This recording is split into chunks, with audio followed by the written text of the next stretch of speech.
तो हाउस को ऑर्डर में ले।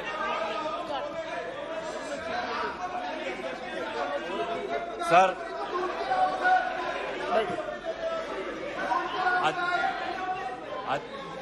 श्री गौरव गोगोई जी। अध्यक्ष महोदय, आपके दफ्तर में अगर क्या हो रहा है, क्या दरखास्त दी गई है, आप खुद ही, आप इस सदन के रक्षक हैं, आपके दफ्तर के अंदर क्या बातचीत हुई है? क्या हम बताएं कि प्रधानमंत्री मोदी जी ने आपके दफ्तर के अंदर क्या क्या बातें की हैं? हम नहीं कहते। कोविड के चाहिए माननीय अध्यक्ष जी, बताना चाहिए, बताइए। एक गंभीर आरोप है माननीय अध्यक्ष जी, बताइए।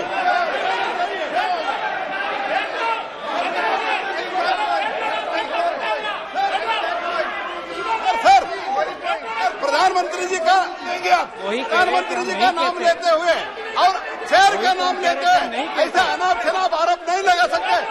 वो उनको बताना चाहिए। दफ्तर में जो बात हम आपके विश्वास में रखते हैं और आप जो बात हमें कहते हैं उसकी भी विश्वसनीयता हम बचा के रखते हैं। एक मिनट, आप सब एक मिनट बैठिए, एक मिनट मैं बैठा हूं ना। माननीय सदस्य, कभी भी कोई भी विषय, ये मेरा चेंबर भी सदन है, आप जानते हैं, वरिष्ठ नेता हैं, कभी भी ऐसी टिप्पणी नहीं करना चाहिए जिसका कोई तथ्य और सत्य ना हो। मेरा कहना।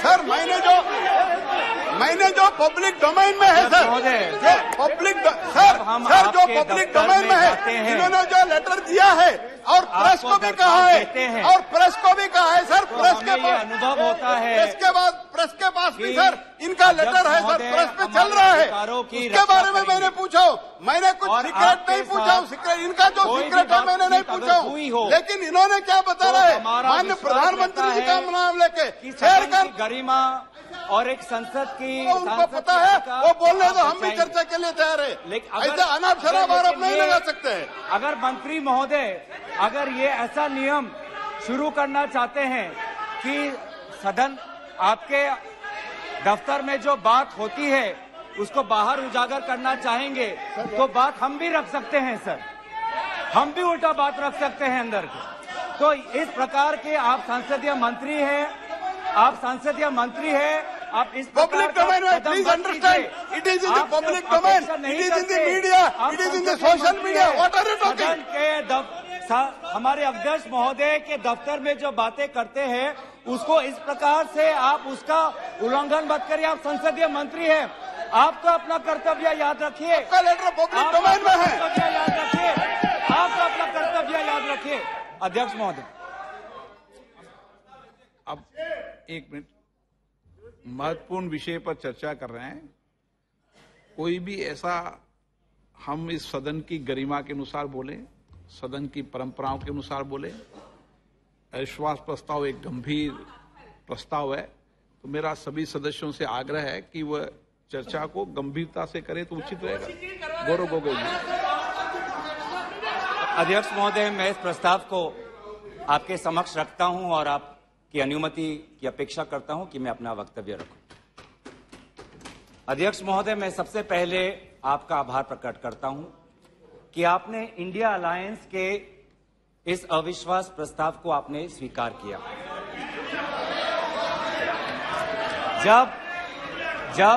जब आपने पूछा कि इस अविश्वास प्रस्ताव के समर्थन में कौन कौन खड़ा है, तो मैं इस मंच से हमारे सारे इंडिया अलायंस दलों के सांसदों को मैं धन्यवाद और आभार प्रकट करता हूं। सर, ये अविश्वास प्रस्ताव हमारी मजबूरी है, ये हमारी मजबूरी है कि हम अविश्वास प्रस्ताव हमें लाना पड़ा, क्योंकि ये बात कभी भी संख्या की नहीं थी, ये बात हमेशा इंसाफ की थी, मणिपुर के इंसाफ की थी। आप पहले प्रस्ताव रख दो, आप पहले। सर प्रस्ताव मैंने आपसे अनुमति मांगा, मैं प्रस्ताव आगे करता हूं। मैंने शुरुआत में उनकी अनुमति मांगी मैं। ये इंसाफ मणिपुर की है, मणिपुर के लिए है, इंसाफ है। मैं पढ़ूं महोदय, मैं निम्नलिखित प्रस्ताव पेश करता हूं कि ये सभा मंत्री परिषद में विश्वास का भाव व्यक्त करती है।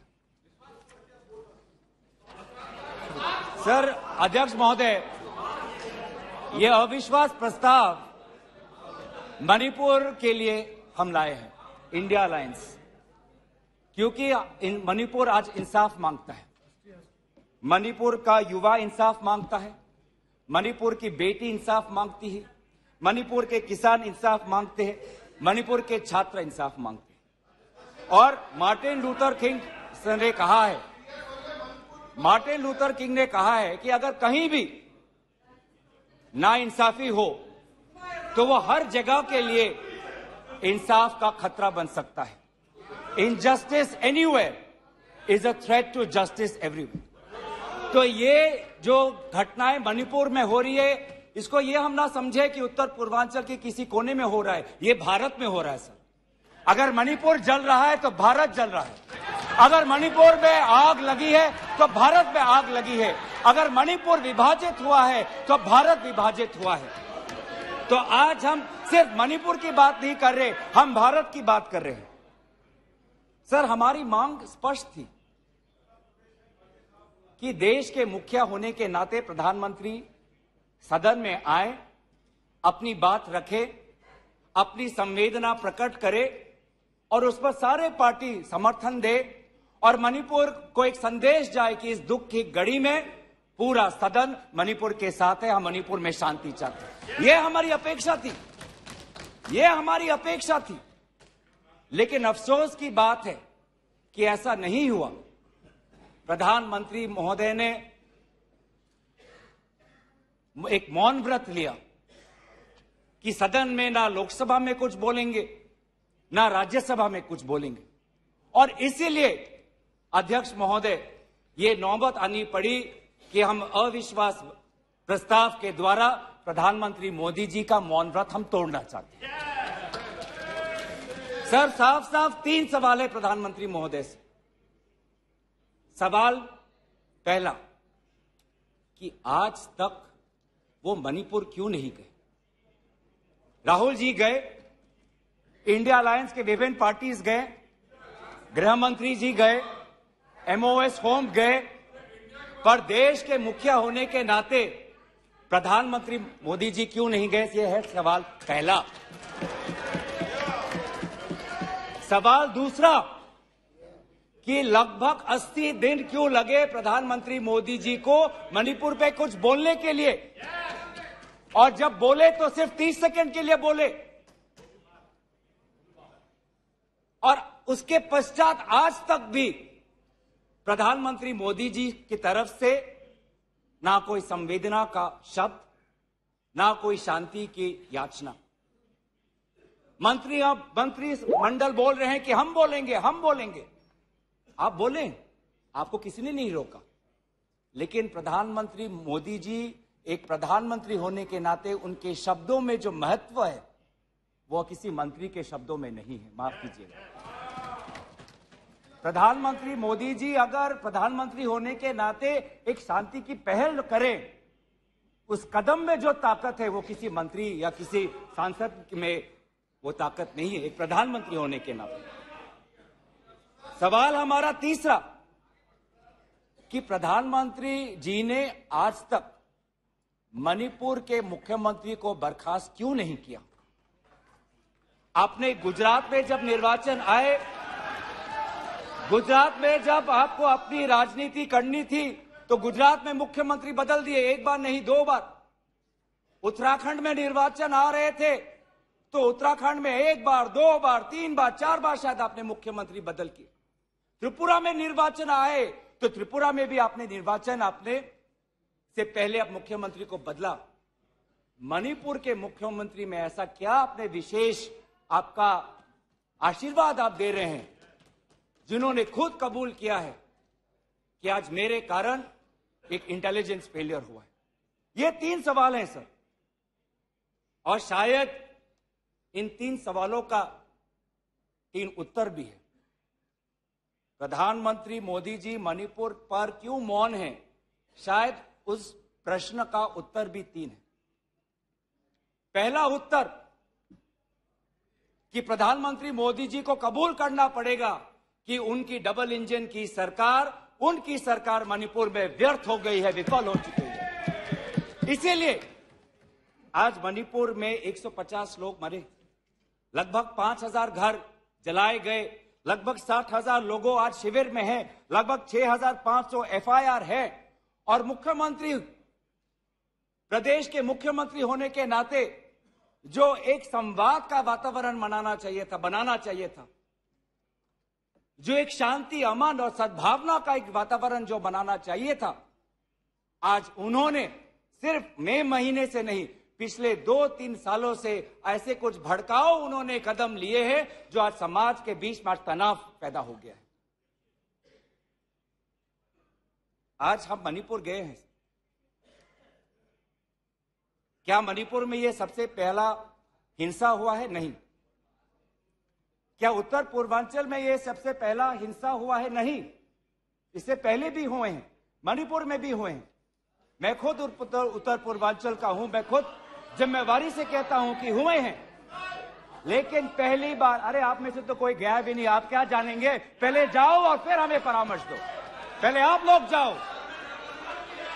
सर, हम गए और बहुत दुख हुआ कि हमने समाज में 2 वर्गों के बीच ऐसा बंटवारा, समाज के 2 वर्गों के बीच हृदय में इतना आक्रोश, इतना गुस्सा हमने पहले कभी नहीं देखा। हमने पहले कभी भी नहीं देखा कि आज समाज का एक वर्ग दूसरे के प्रति बदले की भाषा का प्रयोग कर रहा है। हमने कभी भी नहीं देखा कि एक प्रदेश में एक ऐसी लकीर खींच दी गई है कि पहाड़ पे एक वर्ग के लोग रहते हैं और वैली में एक वर्ग के लोग रहते हैं। अफसोस की बात है सर कि जो सरकार एक इंडिया की बात करती है, आज उन्होंने 2 मणिपुर आपने बना दिए हैं। आपके राजनीति से 2 मणिपुर आज बन गए।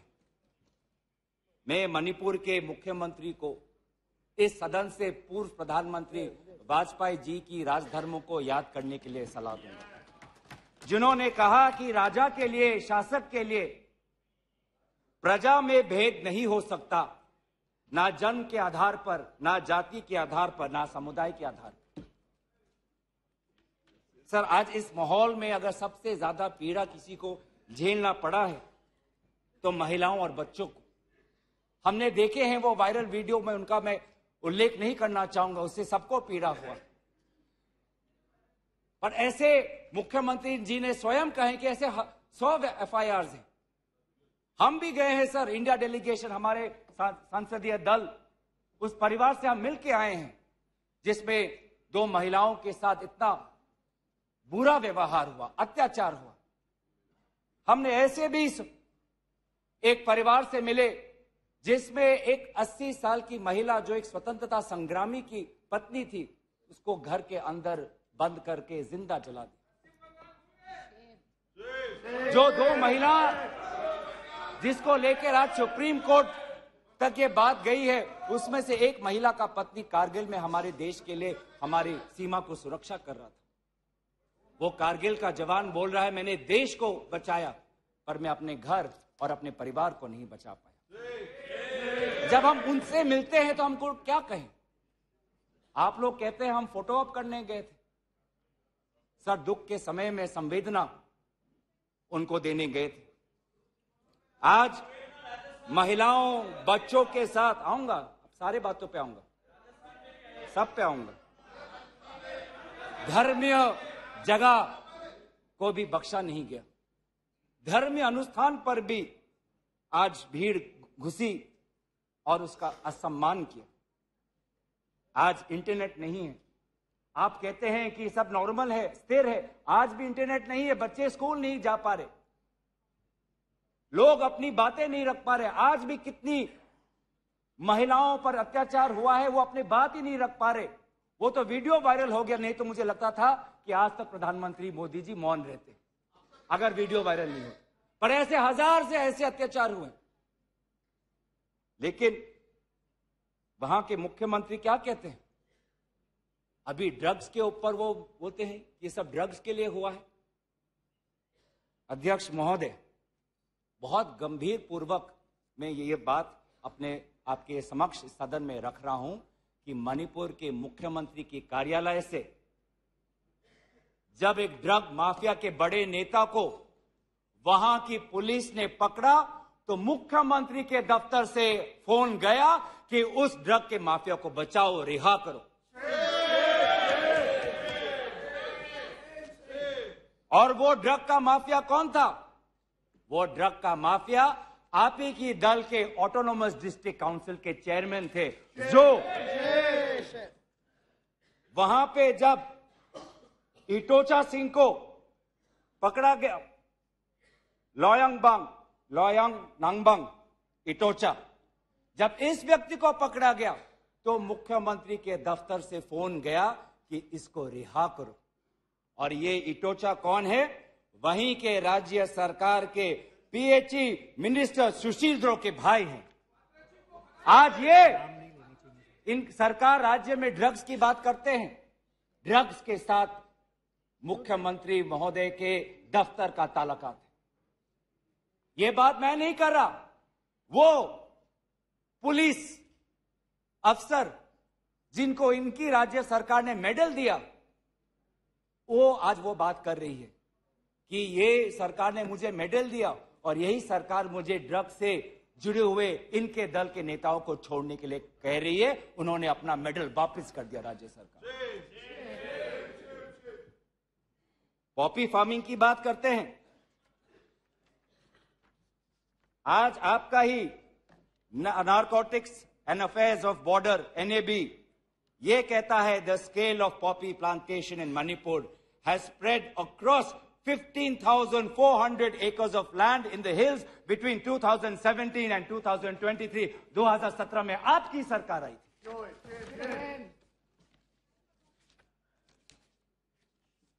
आज इंडियन फॉरेस्ट सर्वे रिपोर्ट 2021 में कहता है that within 2 years time the forest area of Manipur has decreased by 248.63 square kilometers. ये आपके सरकार के नजर के सामने वहां के जंगलों को काटा जा रहा है और पॉपी फार्मिंग को बढ़ावा दिया जा रहा है। गृह मंत्री ड्रग्स को लेकर बार बार वक्तव्य देते हैं, लेकिन गृह मंत्री महोदय आपको भी पता है कि पिछले 5-6 सालों में ड्रग्स की ये समस्या कमी नहीं, थमी नहीं, बढ़ती जा रही है। लगभग 2017 में NCRB का डेटा है 1113 केसेस, 2021 में 3611। तो ड्रग्स की समस्या आज बढ़ती जा रही है। तो कहीं ना कहीं प्रधानमंत्री जी चाहते हैं कि वो मौन रहे ताकि उनकी राज्य सरकार की छवि धूमिल ना हो, क्योंकि उनको छवि से लगाव है। चाहे लोगों पे अत्याचार हो, ड्रग्स की समस्या बड़ी हो, ये उनके लिए महत्व नहीं रखता। पर जैसे कि मैंने कहा कि उनके मौन रहने का कारण 3 है, अभी तो मैंने सिर्फ एक कारण का उजागर किया। और दूसरा कारण यह है, और बहुत मैं सम्मानपूर्वक ये बात कहना चाहता हूं, दूसरा कारण प्रधानमंत्री मोदी जी का मौन रहने का यह है कि आज भारत केंद्र सरकार का गृह विभाग और राष्ट्रीय सुरक्षा सलाहकार आज विफल हुए हैं। क्या हो रहा है मणिपुर में? 5000 से ज्यादा हथियार आज लोगों के हाथों में है। लगभग 35 पुलिस स्टेशंस में भीड़ वहां जाकर वहां से हथियार अपने साथ ले जाते हैं। कभी आप जितने भी राज्यों का आपने जो उजागर किया है, कभी ऐसी स्थिति देखी है कि 2 महीनों में एक भीड़ पुलिस थाने में जाकर, पुलिस ट्रेनिंग कॉलेज में जाकर वहां पे जो हथियार है वो लेके जाती है? क्या क्या हथियार ले गए हैं? क्या क्या हथियार लूट के ले गए हैं? INSAS rifle, AK-47, light LMG, light machine gun, self loading rifle, SMC, motor, grenade, bullet proof jacket, 6 lakh ammunition, 6 lakh गोलियां आज लोगों के बीच में है। कि ये राष्ट्रीय सुरक्षा का मामला नहीं है? कहां है राष्ट्रीय सुरक्षा सलाहकार? ये जो बंदूक है, ये जो गोलियां हैं, किस पर चलाएंगे? ये गोलियां हमारे भारतीय सेना के नौजवानों पे चलाएंगे। ये गोलियां मणिपुर के पुलिस पर चलाए जाएंगे। ये गोलियां मणिपुर के निहत्थे लोगों पर बरसाए जाएंगे। क्या क्या आपने आज ये जो हथियार है सिर्फ मणिपुर तक सीमित नहीं रहेंगे सर। लगभग ये जो 6 लाख एम्यूनेशन है, गोला बारूद है, AK-47, ये तो युद्ध के हथियार है, ये युद्ध के अस्त्र है। ये सिर्फ मणिपुर तक नहीं सीमित रहेंगे, ये आज उत्तर पूर्वांचल में भारत के अलग अलग जगह में ये हथियार जाएंगे और भारत के समाज को आज अशांति का वातावरण बनाएंगे। तो क्या कर रहे हैं आप? आज दुख की बात है कि अभी मुख्यमंत्री पहले तो समाज पर दोष ठहरा रहे थे, अब मुख्यमंत्री, मणिपुर के मुख्यमंत्री केंद्र सरकार और असम राइफल्स पे आज निशाना साध रहे। आज ही हमें सुनने में मिला कि असम राइफल्स, जिसको जिम्मेवारी दी गई है देश को, लोगों को बचाने के लिए, उनको हटाया जा रहा है। मुख्यमंत्री के घर के जो विधायक हैं, मैं उनका नाम नहीं लूंगा, वो पूछते हैं कि इतने हथियार कहां से आए, क्या कर रही है केंद्रीय शासित सुरक्षा दल? ये असम राइफल्स किसके अनुसार काम करता है? ये असम राइफल्स गृह विभाग के मंत्रालय से इनको निर्देश दिया जाता है। तो एक ऐसी व्यवस्था बन गई है मणिपुर में कि मणिपुर के पुलिस आज असम राइफल्स के जवान पर उंगली उठा रहे हैं, असम राइफल्स के जवान आज मणिपुर के पुलिस पर उंगली उठा रही है। ये बना है 21वीं सदी के भारत में। ऐसे हम समाधान कर रहे हैं पिछले 3 महीनों से। आज सुप्रीम कोर्ट ने जो जांच कमेटी बैठाई, उससे साफ साफ साबित होता है कि सुप्रीम कोर्ट ने भी आज केंद्र सरकार और राज्य सरकार के जो काम है उसको स्वीकार नहीं किया है। आज इसीलिए कमेटी बैठाई गई। मैं पूछना चाहूंगा कि गृह मंत्री, आपने एक 51 मेंबर्स का कमेटी बैठाया, कितने बार वो कमेटी बैठी? आप 3 दिन थे, आप वहां पे गए, 51 आपने एक पीस कमेटी बैठाई, अच्छी बात है, लेकिन वो कमेटी आज तक असफल रही। गृह मंत्री ने कहा कि मैं 15 दिन बाद में आऊंगा, पर गृह मंत्री 15 दिन हो गए हैं पर मणिपुर में दिखाई नहीं दिए। जब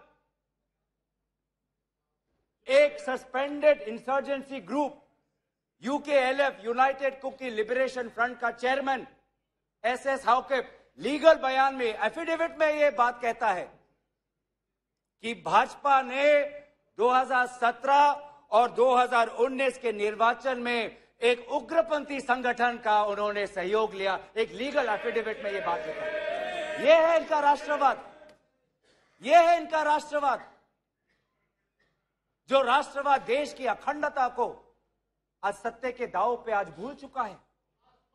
यह राष्ट्रवाद है कि जो आज देश की अखंडता के साथ खिलवाड़ कर रहा है। आज उत्तर पूर्वांचल में आपके बड़े बड़े जो भी बातें हैं सारे अभी तक नाकाम रहे। NRC की बात करते हैं, आज तक NRC असम में लागू नहीं हुआ। CAA की बात करते हैं, ऐसा एक माहौल वहां पे हुआ कि पूर्व जापान के प्रधानमंत्री असम नहीं जा पाए। नागा पीस फ्रेमवर्क 8 साल हो गए, अभी तक हमने नहीं देखा कि ये नागा पीस फ्रेमवर्क में हुआ क्या है। गृह मंत्री आज नागा विधायक से अलग से मिलते हैं, मणिपुर के से आए हुए कुकी विधायक से अलग से मिलते हैं। क्यों नहीं आप सबको एक साथ मिलकर बुलाएं और शांति की अपेक्षा करें? ये अलग अलग मीटिंग क्यों? ऐसे उत्तर पूर्वांचल की समस्या नहीं सुलझेगी कि अगर आप समाज, जाति, धर्म के आधार पर बंटवारा करें। आपको साथ में लेना पड़ेगा। पहली बार हम ये देख रहे हैं कि 2 उत्तर पूर्वांचल के राज्य असम और मिजोरम के पुलिस अफसर एक दूसरे पे गोली चला रहे। ये आपकी राष्ट्रीय सुरक्षा की नीति है। इसी बात का उजागर राहुल गांधी जी ने इस सदन में किया था जब उन्होंने आपको चेतावनी दी थी कि आप उत्तर पूर्वांचल के साथ खिलवाड़ कर रहे हो। उत्तर पूर्वांचल हमारे देश का हिस्सा है, इन्होंने कहा। आज जो तीसरा कारण मैं आना चाहता हूं जिसके कारण प्रधानमंत्री मोदी जी मौन है, पहला उनकी राज्य सरकार विफल थी, दूसरा उनका गृह विभाग और राष्ट्रीय सुरक्षा सलाहकार विफल रहे, और तीसरा प्रधानमंत्री मोदी जी के मौन रहने का कि वो अपनी भूल कबूल करना नहीं चाहते। अगर वो बोले तो कि उनकी चूक हुई है राज्य सरकार से, तो ये भूल वो कभी जनता के सामने कबूल नहीं करना चाहते, मौन रहना पसंद करते हैं। और ये पहली बार नहीं हुआ है, ये पहली बार नहीं हुआ है जब भारत के स्वर्ण पदक लाने वाले कुश्ती के महिला खिलाड़ी जब सड़क पे जब विरोध कर रहे थे तो प्रधानमंत्री मौन थे। जब 750 किसान आंदोलन पे उनकी जीवन गई, बलिदान दिया, शहीद हुए, तो प्रधानमंत्री मौन थे। जब 2020 में दिल्ली में रायट्स हुए, दंगे हुए, पर विदेश के एक सरकार के नेता आए थे, उस समय भी प्रधानमंत्री मौन थे। जब अडानी पर इसी सदन में राहुल गांधी जी ने प्रधानमंत्री मोदी जी से सवाल किया कि कितने बार अडानी जी एक विशेष कंपनी को प्रधानमंत्री के साथ जाने पर उनको सुविधा हुआ, तो प्रधानमंत्री मोदी जी मौन थे। जब हम बार बार पूछते हैं,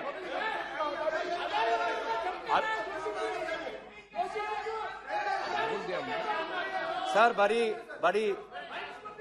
बड़ी आश्चर्य की बात है कि सर कि अभी तक मैंने प्रधानमंत्री का नाम लिया, अभी तक मैंने मुख्यमंत्री का नाम लिया, अभी तक मैंने गृह मंत्री का नाम लिया, अभी तक इनकी तरफ से विरोध नहीं आया, लेकिन जब एक विशेष कंपनी के मालिक का नाम लिया तो ये सारे मंत्री और सांसद खड़े हो गए।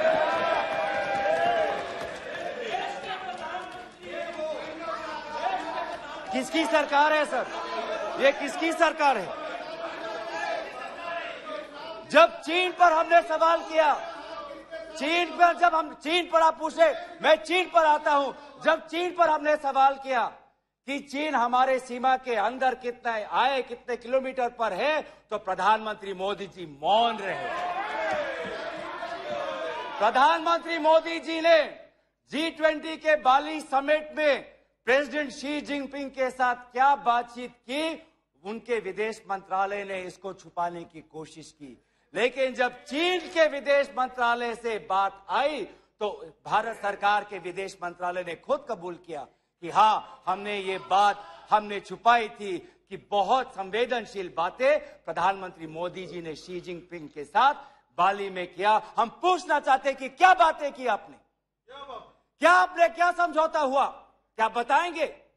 विदेश मंत्री ने कुछ दिन पहले हम सबके समक्ष एक स्टेटमेंट रखा, पर उस स्टेटमेंट पर भी बाली में प्रधानमंत्री मोदी जी और प्रेसिडेंट राष्ट्रपति शी जिनपिंग के बीच में क्या बात हुई, इन्होंने उजागर नहीं किया। आप चीन की बात करते हैं, तो प्रधानमंत्री मोदी जी जब जम्मू कश्मीर के पूर्व राज्यपाल ने कहा कि उन्होंने प्रधानमंत्री को फोन किया था, तो पूर्व ये राज्यपाल ने क्या कहा कि उनको चुप रहने का सलाह उनको मिला। प्रधानमंत्री मोदी जी मौन रहे। जब पूर्व एक राज्यपाल ने कहा कि हमने सुरक्षा मांगी थी हमारे पुलवामा के जवानों के लिए, लेकिन हमको कोई सुरक्षा नहीं मिली, जब ऐसा गंभीर बात एक पूर्व राज्यपाल, आपकी चुनी हुई राज्यपाल ने रखा, तो प्रधानमंत्री मोदी जी मौन रहे। जब कोविड में सेकेंड वेव में लोग के सांसों में, फाफड़ों में ऑक्सीजन नहीं था, तब प्रधानमंत्री पश्चिम बंगाल में वोट मांग रहे थे। जब मणिपुर में महिलाओं पर अत्याचार हो रहा था तो प्रधानमंत्री जी कर्नाटक में वोट मांग रहे थे। ये कैसा राष्ट्रवाद है? ये कैसा राष्ट्रवाद है जो देश से ऊपर अपने सत्ता को ज्यादा महत्व देता है? इस देश के इतिहास में हमने दूसरे प्रधानमंत्री भी देखे हैं। हमने ऐसे भी प्रधानमंत्री देखे हैं जिन्होंने उत्तर पूर्वांचल और भारत की संवेदना को समझा। मैं उदाहरण देना चाहता हूं, जब असम में हमारा असम अकॉर्ड हुआ 1985 में, तो असम में हमारी कांग्रेस की सरकार थी, लेकिन शांति के पहल के लिए उस समय के पूर्व प्रधानमंत्री राजीव गांधी जी ने कहा कि कांग्रेस की सरकार बर्खास्त होनी चाहिए, हम एक निर्वाचन लाना चाहते हैं ताकि शांति आगे बढ़े। ये हमारा राष्ट्रवाद है कि दल से ऊपर हमारा देश, ये हमारा राष्ट्रवाद है। जब मीजो अकॉर्ड हुआ, सुन लीजिए, सुनने का धैर्य रखिए। जब मीजो अकॉर्ड हुआ 1986 में, तो मिजोरम में हमारी सरकार थी, लेकिन राजीव गांधी जी ने लालडेंगा जी के साथ समझौता करके मीजो अकॉर्ड उन्होंने स्थापना किया 1986 में, और वहां के पूर्व लालडेंगा जी मिजोरम के इंटरिम गवर्नमेंट के मुख्यमंत्री बने। और निर्वाचन ये है कि हमें सत्ता नहीं, हमें शांति चाहिए उत्तर पूर्वांचल में। अगर सत्ता खोनी पड़ी, दल का बलिदान देना पड़ा, तो उत्तर पूर्वांचल और देश की अखंडता के लिए हम वो बलिदान देने के लिए तैयार हैं।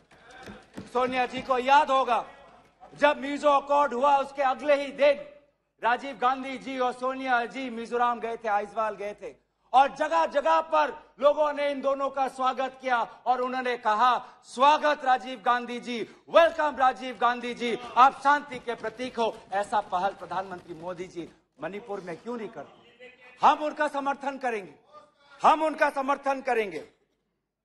इस सदन में जब 2012 में असम में कोकराझार में जब हिंसा हुआ, तो इस सदन में, लोकसभा में, राज्यसभा में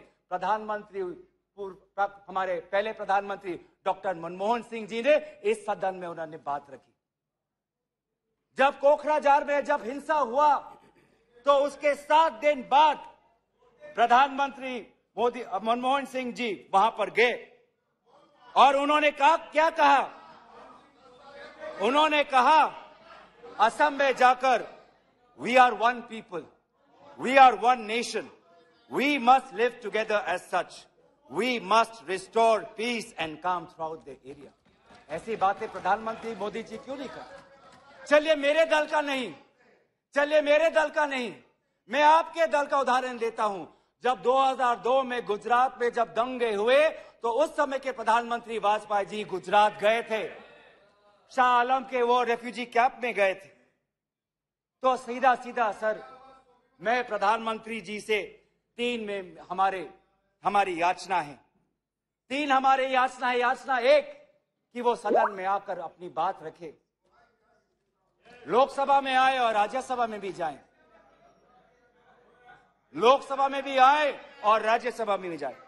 हमारी याचना दूसरा कि वो मणिपुर जाए और पूरे पार्टी को लेके जाए। ये बात हमने सदन के प्रारंभ होने से भी पहले कहा था कि अगर प्रधानमंत्री पूरा मणिपुर को में एक ऑल पार्टी डेलीगेशन लेके जाएंगे तो हम सब उसमें शामिल होंगे। और हमारा तीसरा ये याचना है कि मणिपुर के विभिन्न समाज सेवक संगठनों को बुलाकर एक मीटिंग करिए, शांति का एक पहल रखिए। लेकिन प्रधानमंत्री क्या कर रहे हैं? प्रधानमंत्री आज इंडिया अलायंस को बदनाम करने में तुले, देश के नाम को आज बदनाम करने में तुले हैं। अफसोस की बात है,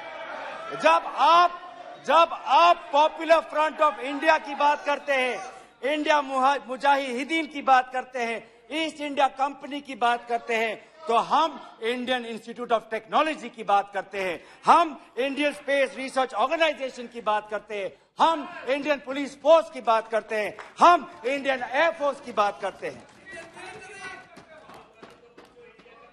आप जब इंडिया को बदनाम करते हैं तो हमें तो भारत का तिरंगा दिखता है, जहां पे गेरुआ है, सफेद है, हरा है और बीच में अशोक का चक्र है। आज नफरत एक हथियार बन चुका है, वोट जीतने के लिए। वो चाहे मणिपुर में हो, वो चाहे हरियाणा में हो, वो चाहे कर्नाटक में हो, वो चाहे मध्य प्रदेश में हो। आप जितना भी नफरत फैलाएं, हमने राहुल जी के नेतृत्व में भारत जोड़ो यात्रा किया है। आपके नफरत के बाजार में हम जगह जगह पे मोहब्बत का दुकान खोलेंगे। हम संविधान की सुरक्षा करेंगे। Our constitution that talks about equality, liberty, justice, fraternity, हम इस संविधान के आदर्शों की हम सुरक्षा करेंगे। आप पूंजीपतियों का विकास चाहते हैं, सबका विकास कहते हैं, लेकिन करते हैं पूंजीपतियों का विकास, और वो भी सिर्फ 6 पूंजीपतियों का। आज भारत में एक ऐसा हमने व्यवस्था देखा है कि 6 कंपनियों के पास आज 25% पोर्ट है, 45% सीमेंट प्रोडक्शन है, 33% स्टील प्रोडक्शन है, 60% टेलीकॉम प्रोडक्शन है, 45% कोल प्रोडक्शन है। यह है आपका विकास का मॉडल, यह है आपका विकास का मॉडल। मैं उस कंपनी का नाम नहीं लूंगा जिससे आप उत्तेजित हो जाते हैं, लेकिन दूसरे कंपनी को तो नाम ले सकता हूं। यह कैसा प्रक्रिया है सर? यह कैसा कॉम्पिटेटिव इकोनॉमी बना रहे हैं? जब अप्रैल 2030 में श्री सीमेंट संघी इंडस्ट्रीज को खरीदना चाहता है, तो जून में ही श्री सीमेंट पर आईटी का डिपार्टमेंट का रेड होता है, और जुलाई 2023 में श्री सीमेंट एक्विजिशन से बाहर निकलता है, और अगस्त में अडानी का अंबुजा सीमेंट संघी इंडस्ट्री को खरीदता है। ये इकोनॉमी बना रहे हैं, ऐसा इकोनॉमी आप बनाएंगे? हम चाहते हैं पूंजीपतियों का विकास नहीं, हम चाहते हैं कि किसान का विकास हो जिससे राहुल जी मिले हैं। हम चाहते हैं वो मैकेनिक का विकास हो जिससे राहुल जी मिले हैं। हम चाहते हैं वो फैक्ट्री वर्कर का विकास हो जिससे हमारे पास आते हैं, वो स्मॉल बिजनेस, वो ट्रेडर्स जो हमारे पास आते हैं, हम उनका विकास चाहते हैं। आप गरीबों की बात करते हैं, आपने गरीबों के साथ विश्वासघात किया है। आज टमाटर 2050 केजी में, पेट्रोल 102 लीटर का, एलपीजी 1200 रुपए सिलेंडर का, मिल्क आज दूध के दाम पे। आपको इकोनॉमी की बात करते हैं, लार्जेस्ट फास्टेस्ट ग्रोइंग इकोनॉमी की बात करते हैं, जाइए ये भाषा उस आजाद मंडी के उस आदमी के सामने वो रखिए जिसके आंसू आज पूरे देश ने देखा है, जो कहता है रो रो के कि मेरे पास पैसा नहीं है। ये जीडीपी और फास्टेस्ट ग्रोइंग इकोनॉमी की बातें उनको समझाइएगा। आजादपुर मंडी में राहुल जी गए, आप किसान की बात करते हैं, आपके डेटा में आज को मिला है कि लगभग 10,000 किसानों ने आत्महत्या कर दी है, जिसमें से किसान है, श्रमिक है, कल्टीवेटर्स है। ये है पार्लियामेंट में आज उत्तर आता है कि एमजीएनरेगा में 5 करोड़ लोगों को आज एमजीएनरेगा से बाहर कर दिया है। ये आपका विकास है? तो सर ये आप गरीबों पे विश्वासघात करिए, हम राजस्थान की तरह देश में महंगाई में हम राहत लाएंगे। आप आदिवासियों में अत्याचार करें, हम आदिवासी छात्र, महिलाओं और एनजीओ के साथ हम भारत को हम जोड़ेंगे और इंडिया को जिताएंगे। India that is a union of states we will protect and we will win. जो 2024 में भारत जीतेगा, इंडिया जीतेगा। इतना अहंकार मत करिए। इन्हीं बातों के साथ मैं अपना प्रस्ताव यहीं पे रखता हूं। धन्यवाद। निशिकांत दुबे।